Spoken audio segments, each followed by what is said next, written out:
Satsho sangena thina singalala endleleni nazi indaba ze1KZN TV ehamba phambili namuhla. Zizoqina ezokuphepha ngephasika. Iyaqhubeka ingqungquthela yesathu kanti kwethulwe ingqophamlando kowezolimo.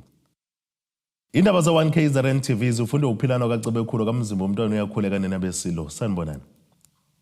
Kuzojutshwa amaphoyisa omgwaqo kazwelonke angaphezulu kwama200 ngalesikhathi sephasika. Lokhu kudalelwe usekela ngqongqoshe umnyango wezokuthutha kuleli umkhulu kohlengwa kwisithangami nabezindaba eThekwini. Lesi simemezelo silandela ngemuva komhlangano obuphakathi kweinhlaka zezokuphepha bokuhloswe ngokubhunga ngamaqhinga okuqinisekisa ezokuphepha emgwaqeni njengoba sekusondeleka impela sonto ende yephasika. Njengoba sezibalwe izinsuku ngaphambi kwempela sonto ende yephasika, zilokhu ziqhubeke njalo izinhlelo zokuqinisekisa ukuphepha emgwaqweni yakuleli. Amaphoyisa kazwelonke ezomgwaqo ama-National Traffic Police kuzojutshwa angaphezulu nje kuka-850 eNingizimu Afrika yonke kwimizila esiyibone ibalulekile ukuthi idinga ukuthi ibhekwe uma ubuka umthamo wezimoto namabhasi namatekisi azobe ehamba kuleyo mzila. Itheku-ke ngenxa yokuthi liphahlo u-N1 u-N3 no-N2 bazothola ukulekeleleka ngalolo hlelo nokuthi vele kuney'nhlelo zawo umasipala ezikhona ekudinga ukuthi-ke sizozilekelela nathi njengomnyango. Siphindeke sabuka eduze ukuthi uma ubuka inombolo zokushona kwabantu emgwaqweni kunesigaba esiwu-44% sabantu abashonayo abahamba ngey'nyawo. Ngeshwa-ke elikhulu iTheku liku-top 5 kuleso sigaba sabantu abashona abahamba ngey'nyawo. Besizobukisana ukuthi akuqaleke iy'nhlelo masishane sokungenelela kumasipala weTheku ukuthi abantu sibaphephisa kanjani kuleso simo. Kuzokhumuleka ukuthi ngonyaka owedlule isifundazwe iKwaZulu-Natal sakwazi ukwehlisa izingozi emgwaqweni ngo-38% uma ke kuqhathaniswa no-43% wangonyaka u-2024. AbeTheku baxwayisa ke izaphulamthetho. We also want to make a clear call to those who are coming to our city and those who will be going to different places locally that will be on the ground watching you. If you are doing something which is not apparent to do, you will see the Metropolis and RTI, they will be working hand in hand. We also want to thank the DM's leadership to say when we look at the statistics, as he also alluded that we are also part of the 8 metros, which the issues of fatality, especially the pedestrian, we are also part of that, to say let us have a program that is also going to be in place even beyond this weekend. Because when we do these campaigns, we are not only saying that people on the ground, they must be conscious just because it's a weekend of Easter, but we are saying let us take an approach of 365 days of safety compliance on the road. Owengamela amaphoyisa omkhandlu iTheku uthi ke sezifikile kubo izikhalo ngamaphoyisa anikezele ngamathikithi noma ke kungafanele. Issuing of a fine in a form of a Section 56 merely means an officer or a law enforcement person has observed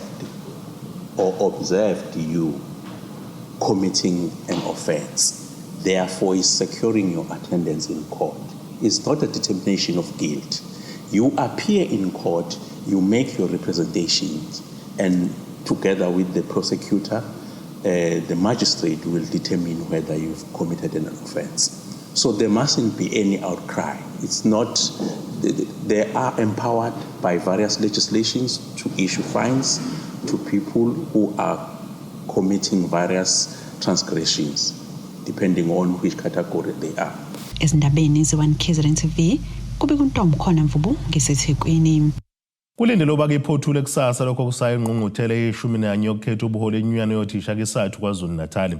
uNomaresha yacala uzubuyile kwesikanobhala kanti uMusa Zulu wakhethwa kwesoba uhlalo, uMsa Dube wakhethela kwesikamgcini mafa. Kanti ke sibe nenkulumo ekhethekile noCaluza namuhla eThekwini. Greyville Convention Center la khona enyunyana yothisha ibambelwe khona ingqungquthela onge-14 namhlanje kanti ingenelo osukwini lesibili. Kuzokwabanzi ngokuthe nje kwahlaluka ukusuka osukwini lokuqala kuze kube usuku lwesibili njengoba kulindeleke usuku lokuthi iphothulo osukwini lakusasa. Sinayeke la unobhala uNomarashiya Caluze sokhulumisana naye asibrief nje ukuthi ngakube osukwini lokuqala nokuthi yini ngalendeleka namhlanje nakusasa yikuphi nobhala. Siyabonga ngesikhathi sakho sindaba ze1 KZN TV. Asibonge sibingelele kunina. Namhlanje njengoba kusuku lwesibini lweconference yethu la KwaZulu Natal siqale izolo. Esasikwenzile njengamanje le iconference kuyi-platform yokuthi sikwazi ukubuka isimo kusukela ngo2022 ngesikhathi sine conference esisuka kuyona siza manje ukuthi intone beyenzeka ikakhulukazi kwisi Department of Education. Siyazi ukuthi kungebi kuningi okuachievekile ngenxa yesimo esibhekene naso sama austerity measures. Lindela ukuthi uma ngabe sipresentiwe le report ecover izinto eziningi isimo sekungabikho kwezokuphepha ezikoleni othisha abagqekezelwa imoto zabo othisha baphucwa imali nako konke okwenzakalayo igqekezwa kwezikole la kuntshontsha khona impahla yezikole ama natural disasters agcina elimaza izikole uthola ukuthi umnyango awusakwazi ukuthi ulungise ngokusheshsha iinfrastructure ukungabikho kothisha ezikoleni nokungagcwaliswa kwezikhala zabahloli nako konke iyonke lento isho lukhulu ngokuthi sekulindele uma ngaba kungashaya u5 years futhi zinga attend. So uma ngaba sithula le report namhlanje sobe sesibreaker siya kuma commissions sidedela lama delegates nama delegates awu 438 okuyiwona zobe dingida le report abe siyasinikeza kumhlahlandlela ukuthi I leadership le entsha ekhethwayo kule conference yini ofanele iyenze iyaphambili okusho ukuthi izinqumo ezizothathwa kuyizona esizozimemezela kusasa uma ngaba senza I declaration izobe ibeka ngokusobala ukuthi uthini umhlahlandlela sisathu sicabanga ukuthi yeziphi indlela ezingenziwa ukuthi nabangabi ingqinamba zikhona kodwa isifundazwe sethu abantwana bethu bangashoni phansi ngokwe performance kusukela ka grade R kuze kuyoshaya ka grade 12. Siyazi ukuthi siya operate na kuma TVET colleges nabo bakhona la ama delegates avela khona siyazazi ingqinamba ezikhona kangangokuthi enye izinto esizixoxayo nje ukuthi kwenziwa kanjani ukuhlanganisa umnyango wezemfundo kwamabanga aphansi kunye nama TVET college owenziwa singabi nawo lenkinga okuthiwa abantwana baphasile umatric but abakwazi ukungena ema university as if ama communities wethu awazi ukuthi akhona nama TVET college abanye abantwana badalelwe nje ukuthi bona bafunde ngokwama skills amakhono othola ukuthi vele ayashoda emphakathini yethu. Nobhala wesathi kwisifundazwe KwaZulu Natal Nomarashiya Caluze bekade sikhulumisana naye njengoba kusuku lesibili kwinqunquthela ekhona khona la eThekwini nguTebogo Sibisi wezindaba ze1 KZN ngeseThekwini. Ngqongqoshe omnyango wezolimo nokuthuthukiswa kwendawo zasemakhaya KwaZulu Natal uThembeni kaMadlopha Mthethwa ugqugquzela abantu abasha basanda kuqoka njengabasizi kanjalo nabangabasebenzi abangaphezulu kwama200 abazofaka emapulazini kusona sonke isifundazwe ukuba basebenze ngokukhulu ukuzikhandla ukwenza kumsebenzi wabo. UkaMadlopha Mthethwa uthi umnyango uzibophezele nokudala amathuba omsebenzi. Bangama242 abantu abasha baqashiwe eMnyango wezolimo KwaZulu Natal. Lokhu ingxenye yokuzibophezela komnyango wezolimo nokuthuthukiswa kwendawo zasemakhaya KwaZulu Natal ekufezekiseni isithembiso sokudala amathuba omsebenzi kubantu abasha kanye nokuhlinzeka amathuba labo ke asebephothula izifundo zezolimo abangasebenzi. Kodwa isixuku siyawona umgidi uphuma kini ufuna uthi ngaphuma ngaqashwa nabo kodwa ngenza isinqumo sokushintsha impilo yami ngizoyishintsha ngokwethembeka emsebenzini asiqashi namuntu ukuthi abani nohlala ema-office ngoba kunama aircon uyabafica bagcwele ama-office ukuthi ungene ngapha bagijime babhekele abantu ngaphandle balinde abeluleki. Nifike nikhali nyembezi nithi ngiyosebenza kubedlule bonke abanye noma izimo zinzima ngiyosebenza. Lo mcimbi womnyango wezolimo nokuthuthukiswa kwendawo zasemakhaya kuseMandeni ukaMadlopha Mthethwa ekhuluma nabantu abasha uthi kulolu hlelo abasebenzisanga ke ipolitiki ukuze ke beqashe. Asitapanga bafethu ukuthi hayi mina nangisikhathi uyawuthola uhlangane nabo ngoba uqualifya. Uma ke ningaba u20 nibe inkathi qualify ngiqasho. Ningaba qualified uqasha. Ingabe u100 libe u-MKM qualified uqasha kodwa mase ngaphansi kwami nenzokushumayela. Lokusemthethweni. Umnyango wezolimo uthi kulonyaka uzibekele ukuba ke ubhekane ngqo nokuthuthukiswa kwabantu abasha kwezolimo. Ngiyafuna ukusho ukuthi lo nyaka owabantu abasha kulaba esibaqasha namhlanje ngoJuni sizoba nohlelo lokuthi abantu abasha sibaletha kanjani bazokwenza umbukiso nezinto abazenzayo bakudelana sizoba noma sibabone sibone ukuthi yini esingayithatha forward kubantu abasha siyenzile kubantu besifazane it was good but inkunzi isemathoneni. Izindabeni ze1 KZN TV kuba iNkosi Mthembu eMandeni. Usilahlile ke isicelo sakhe sebheli uLungisani Mandisa Sithole osolwa ngokubulala uSiphesihle Khomo oyeneminyaka e19 ubudala. Isitumbu sakhe ke satholakala sesiqala kukonakala eduze nomfulu uGeorge endaweni yaseNyangwini eMthwalume. Umkhulu kaMufu uphendulane Khomo uthi kuyabathokozisa ukubonwa kumsolela exaza ngesicelo sebheli kanti ke nendlela kuyicala eliqhubeka ngayo banelisekile bewumndeni. Ukhetho kuyilaxaza ibheli uLungisani Mandisa Sithole osolwa ngokubulala uSiphesihle Khomo oyeneminyaka e19 ubudala. Isitumbu sikaMufi satholwa ngemuva kokuthi aduka izinsuku ezimbalwa satholwa sesonakele eduze komfulu uJojo eNyangwini eMthwalume. Umsolwa kuthiwa wazivumela yena ukuthi umbulele umntwana. Umkhulu kaMufi uthi basathokozile indlela icala eliqhubeka ngayo. Uthi ophinde kubathokozise ukuthi umsolo uyilaxazile ibheli. No, indlela icala lehandlishwe ngayo iyanganelisa ngenxa yokuthi umsolwa ulaxazile ibheli ebekade isinikeza ipressure thina ukuthi uma enikezwa ibheli kungabe chaza ukuthini kuthina ngoba siyazi ukuthi uyena umgilwa wazivumela ngokwakhe umlomo. So ke manje njengoba ethathele isinqumo sokulaxaza ibheli kuyasiqinisekisa ukuthi kuningi akwaziyo okunye okusamele ukuthi akuveze. Imibuzo ke singeke sikwazi ukuyibuza thina njengabakubuka mgilwa kungaba abasesha abangabuza lokho kuyena, but ke inzululwazi ngakubasesha asazi ukuthi inde kangakanani ukuthi umuntu mayilaxaze ibheli yakhe uchaza ukuthi nokuthi uyakuvuma. Uthi njengoba bephila ngesintu ufisa umsolo waveza ukuthi kungabe sikhona yini isikhala sisebenzisa ukumbulala ukuze bawuvala umkhokha. Mina bengingafisa ukuthi okokuqala achaze izinto azisebenzisa ngenkathi gila isigameko leso ukuthi kuhlobo luni lezinto azisebenzisa ukuze sibe nomqondo ojulile ukuthi kwasebenzisa isikhali la kumele sisivale isikhali njengomndeni ukuze singaloku sisihlasela. Lezo zinto ziyimbuzo esingazi ukuthi angayiphendula yini. Eqhuba uthi ngisho nala awukhiphela khona umphefumulo bayafuna ukwazi.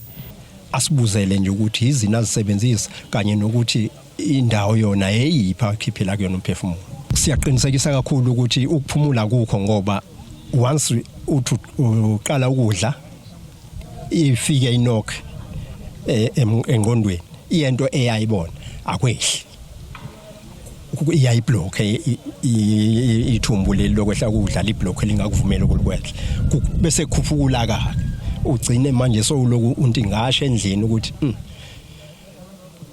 makunje ngizozehlisa kanjani ileso simo esiphila phasi kwaso. Uthi abakufisayo ukuthi umsolo athola isigwebo sikadilika jele. Udilikelwa ijele finish.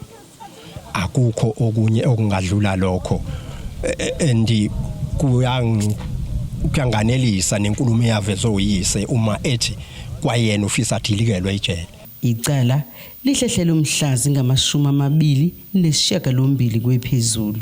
Lo mbiko benuwethulelo zamando sicele wezindaba ze1 KZN TV ngisenkantolo eMzumbe. Asithi ishelele itolo nena beselo siyabuya nezinye izindaba.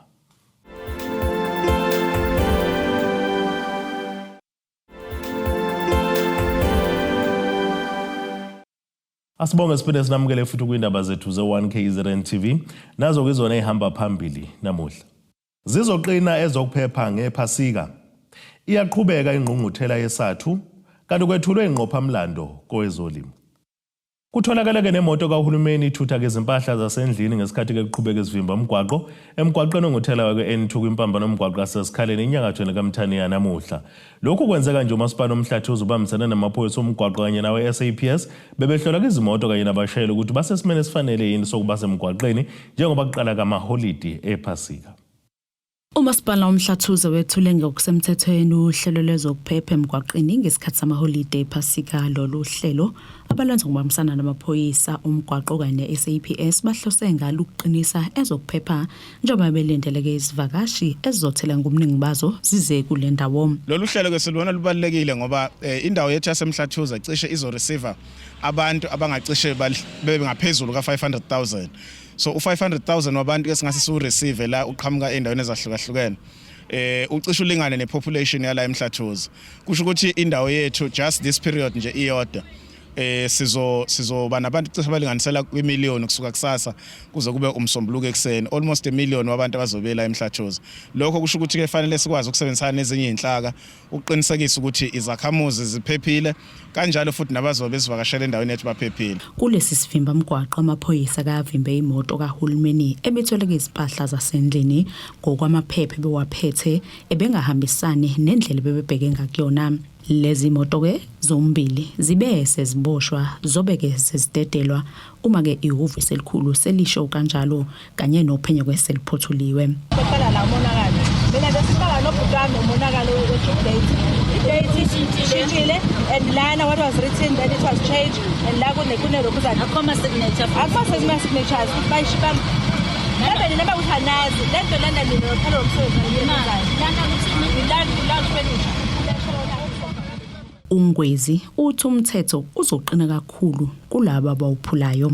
Lokho kuthi ungakwenzi emgwaqeni qinisekisa ukuthi awukwenzi ngoba muke wakwenza ezokuphepha sizobhekana nawe ngqo ngoba sesikhathele bakithi ukungcwaba abantu ngenxa yobudedengu emgwaqeni obukhozwa abantu. Asifuni ukusho ukuthi hayi abantu bangaphuzi beshayela ngoba ngisho kubona utshwala umuntu ephuza busuke ebhaliwe ukuthi utshwala bu promoter indlela ukuthi umuntu ama driving skills akhe ashone phansi. So sesikhulume kakhulu leyo ndaba esekufanele sikhulume kakhulu manje ukuthi bonke abantu abaphula imithetho emgwaqeni abathathelwe inyathelo eziqinile futhi. Kule mthetho ke kuhlanganisa ukuphula kwemithetho kamasipala ukuthuthwa kwemfuyo njengoba kuhlasele amatele kodwa futhi nalabo abangena kuleli ngokungemthetho izobeke iqine kakhulu ezokuphepha.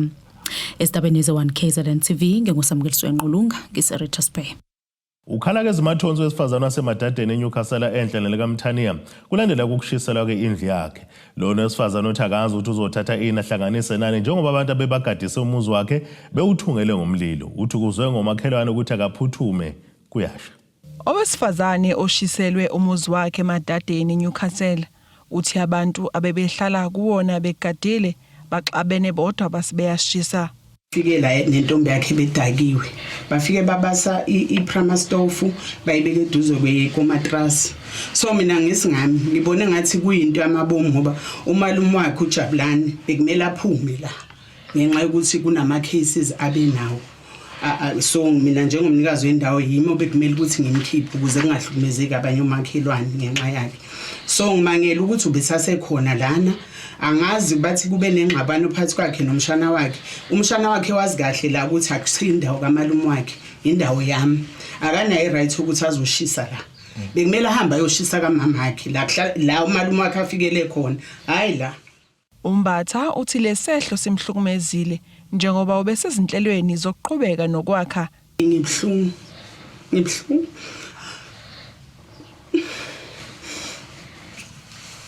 Ngibhlungu ngoba bekuyindawo yami lenengane zami amandla futhi anginawo.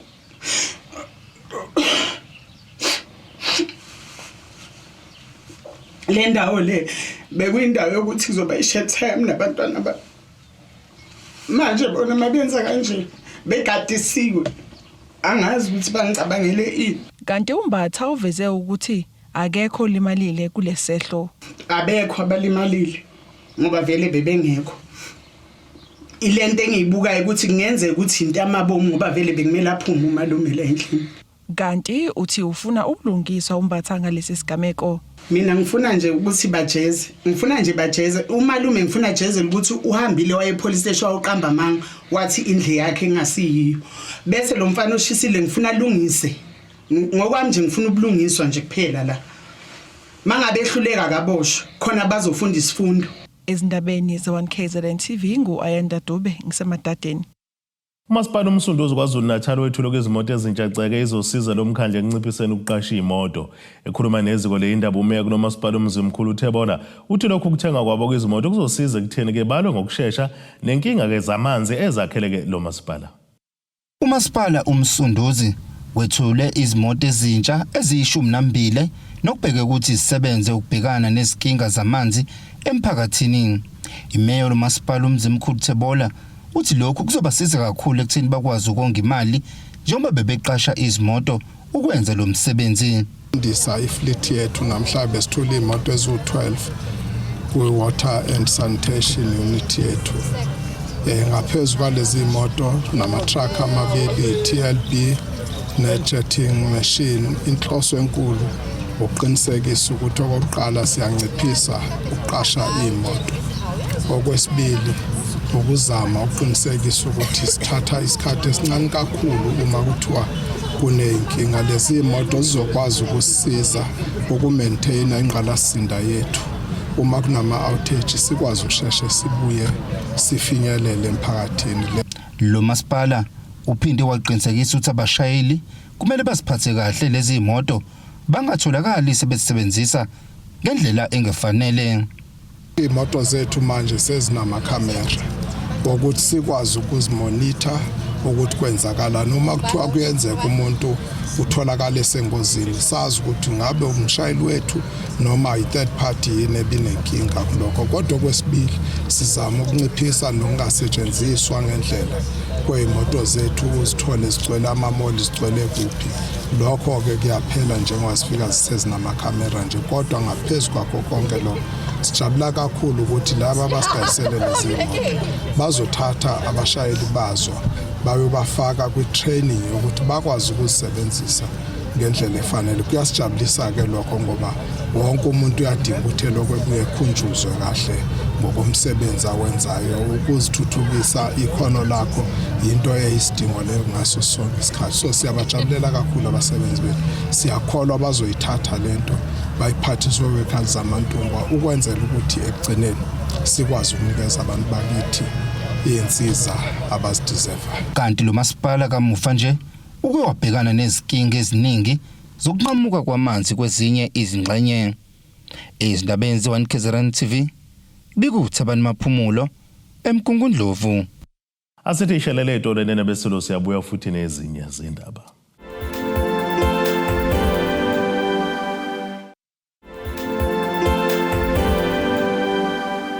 Asibonge siphinde sinamukele futhi kwindaba zethu ze1KZN TV nazo ke zona esithizo ezihamba phambili namuhla. Zizoqina ezokuphepha ngephasika. Iyaqhubeka ingqungquthela yesathu kanti kwethulwe ingqophamlando kowezolimo. Ake sibheke engosini yezomnotho. Iranda kuleli ngu-17.06 kwidola laseMelika libe ngu-22.54 kupondo waseBrithani libe ngu-19.57 maqhathaniswa ne-euro yase-Europe. Intengo yegolide yona ngu-$4,568.89 ounce bese kuthi intengo yalo ngahluziwe ube $112.78 umphongolo. Ake sibheke engosini yezemidlalo. Qeqesho bafana Hugo Broos uthi ukholo ukuthi iqembu lakhe likhuphulile izinga uma ngabe kuqhathaniswa neyakwenza kwi-Africa Cup of Nations ize lidlale ngokulingana nePanama emidlalweni yomngane. Lo mdlalo buseMoses Mabhida Stadium eThekwini ngolwesihlanu ebusuku uphele zibambele ngegoli elilodwa ngapha nangapha kanti iPanama yahamba ke phambili ngegoli lika-Edgar Yoel Barcenas sesiwombeni sokuqala ngomzuzu ka-23 kulandela iphutha elenziwe nguKhuliso Mdawu kanti yasheshe yalithola ke lokulinganisa abafana esiwombeni sesibili ngomzuzu ka-48 ngonyawo luka-Austin ophaseleke ngumdawu ngekhanda ebhokisini. Ibafana ke nePanama bazophinde futhi batholana phezulu kwesibili ubungane umdlalo ozodlalela enkundleni ezemidlalo iDHL Stadium eKapa namuhla kusihlwa ngokugamanxa kwehora lesikhombisa. Ake sibheke nasesimo sezulu esingalendeleka.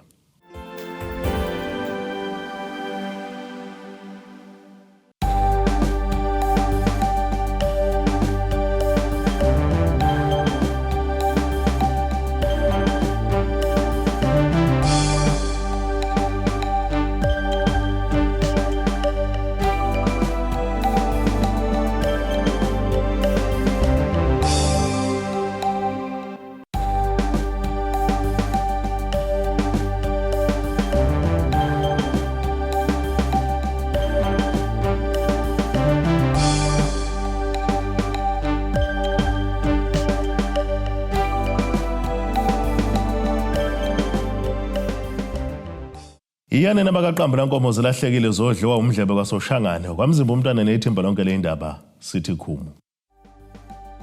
Abethuli bethu bezindaba baxhaswe ithuliz Bayview Bridal. Ungabashayela kulezi zinombolo ezivelile.